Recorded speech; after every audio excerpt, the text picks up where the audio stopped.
OVH, OVH Group, la tendance est haussière, on est au-dessus de la 200, haussière neutre parce qu'on est sous la 7 et sous la 20, la tendance immédiate elle est baissière, hein.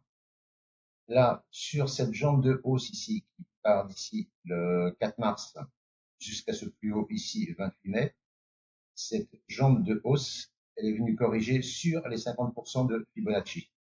À partir d'ici, si vous avez un setup d'achat et que vous avez un biais haussier, c'est possible de prendre un achat. Même ici, hein, prendre un achat ici pour viser le plus haut ici à 31%.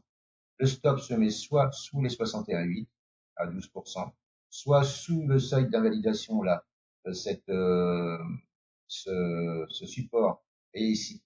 Résistance, résistance, voilà, en dessous, là vous prenez un stop à 25%, ça reste jouable, hein, vous avez plus de 1 RR de plus de 1, hein, là, hein, c'est pas fou, hein, hop, longue, si vous prenez comme ça, ici, là, tac, vous visez déjà à minima ça, là, et là, donc un stop, vous avez un RR de 1,20, c'est pas dégueulasse, hein, mais le TP final, il sera sur les moins 0,272 de Fibonacci à 16,65, le TP numéro 2. Voilà ce que moi je préconise pour cette action dans les jours, semaines à venir. OVH, OVH, la tendance est haussière au-dessus d'une 200 qui est bien haussière.